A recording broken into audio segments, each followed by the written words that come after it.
آج اصل میں سارا دن ہم احتجاج میں رہے، پھر پولیس نے ہم پہ لاٹھی چارج کرنے کی کوئی لاٹھی چارج نہیں کیا، کوشش تو کی نا. بالکل بالکل.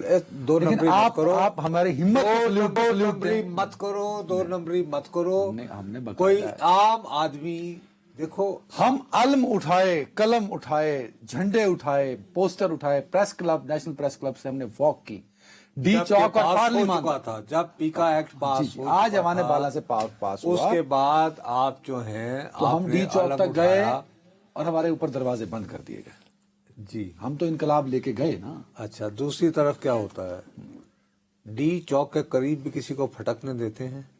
صحافیوں کا ابھی بھی دیکھو، تم لوگ ہمارے حکمران طبقات کے فیوریٹ پیٹس ہو، جیسے وہ طوطے نہیں رکھتے ہیں، آسٹریلیا کا طوطا ہو گیا کوئی میگا جا وغیرہ، میاں بٹو چوری کھانی. یار بات سنو، ہم حکمرانوں کے نگاہ میں خدا کا واسطہ ہے اپنی حیثیت پہچان اور نادان. فورتھ پلر ہوں کس کا؟ اس جمہوری نظام کیڑا پلر؟ کنے تین پلر کیا تھا؟ اب خود ہی نہیں ستون بنے ہو. آپ دیکھیں نا بھائی صاحب، کوئی ستون پتون نہیں ہے. آپ ہماری جو ہے وہ آپ کو پتا ہے، خیمہ نہیں کھڑا ہوتا اس میں، یوں بیچ میں لگا ہوتا ہے، پھر ابھی بھی کئی امیدیں ہیں. کیا دیکھنا یہی مسئلہ ہے نا یار. ایک سیدھی ابھی قانون نہیں بنا، لوگوں کو گمراہ نہ کریں. آپ پہلے پاس ضرور ہوا ہے. ایک منٹ ٹھہرے، بات سنیں میری. مجھے جو ہے نا، میں نے 1985 سے 75 سے نہیں، اسمبلی کی میں بات اچھا اوکے پارلیمانی رپورٹنگ کر رہا ہوں.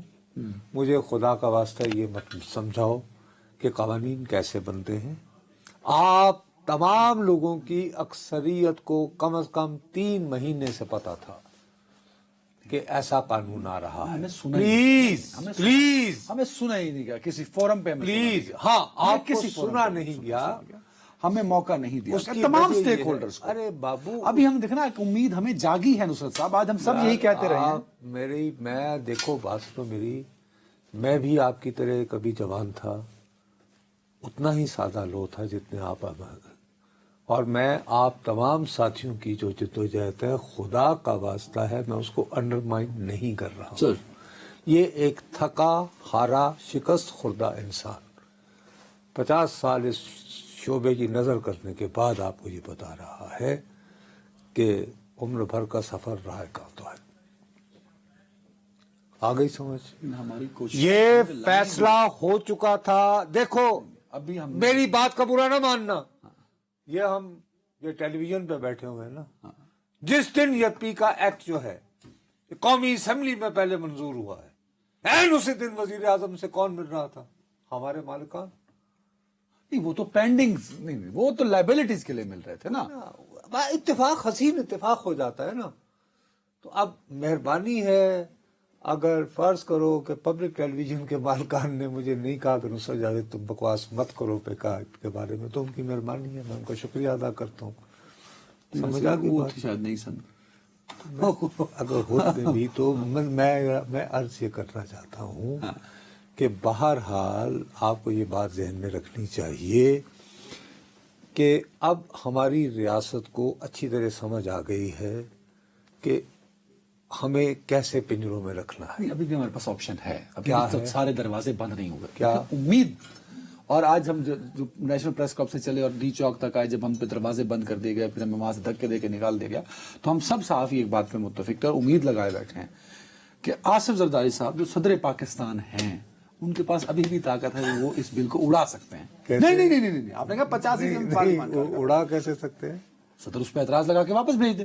اللہ خیر صلاح، تو وہ قانون نہیں بنے گا. نہیں تو اگر صدر اعتراض لگا کے بھائی، تو حکومت 15 دن بعد جو ہے وہ جوائنٹ پارلیمنٹری سیٹنگ بلا کے اس 15 دنوں میں ہم اپنی موومنٹ لے کے آئیں گے. کہاں سے؟ سڑکوں پہ احتجاج کریں گے. آج ہمارا ایک وفد مولانا فضل الرحمان صاحب سے ملا. ہاں، پارلیمنٹ مولانا فضل الرحمان نے 26ویں آئینی ترمیم پاس کروانے میں بالآخر حمایت کی تھی یا نہیں؟ ہم نے اسی زور پہ کہا. لیکن ہم بھی بڑے سیانے ہیں. ہم نے کہا کہ آپ نے کہا کہ آپ اکیلے کی طاقت کام نہیں آئے گی، شاید مولانا صاحب دی شکایت. مولانا صاحب سے اور عثمان صاحب ہمارے بڑے اچھے صحافی ہیں، انہوں نے اس سے بات کی. مولانا صاحب نے یقین دلایا کہ وہ زرداری صاحب سے بات کریں گے اس معاملے میں. میرے پیارے زرداری صاحب ایک آپشن تو ہے نا صدر پاکستان کے پھر پاس یہ اختیار ہے کہ اس بل کو صدر پاکستان کو آپ یاد دلائیں گے تو ان کو سمجھ آئے گی، ان کو پتہ چلے گا کہ جی ارے کالا قانون پاس ہو گیا۔ واقعی آپ یہ سمجھتے ہیں کہ آصف زرداری صاحب کو یہ پتہ نہیں ہے کہ پیکا ایکٹ نام کا ایک قانون جو ہے وہ متعارف ہو رہا ہے، وہ اور مصروفیات ہوتی ہیں ظاہر ہے۔ عرفان قادر صاحب ان کے باقاعدہ قانونی مشیر بھی ہیں، ویسے خود بھی آصف علی زرداری صاحب جو ہیں وہ ایک کافی ویل انفارمڈ آدمی ہے، میرا تو عرصہ ہوا ان سے ملاقات نہیں ہوئی، وہ بعض اوقات مطلب کہ مجھے مل کے یہ بتا سکتے ہیں کہ کل 4 بجے آپ کہاں تھے، یعنی مجھے یہ بتائیں گے کہ عدنان حیدر جو تمہارے ساتھ نہیں بیٹھتا اس پہ ذرا نگاہ رکھو، کل وہ 4 بجے فلاں ریستوراں میں فلاں کے ساتھ تھا، وہ مجھے اطلاع دیں گے۔ مائی گاڈ، میں آپ کو بتا رہا ہوں، ذمہ داری سے بتا رہا ہوں۔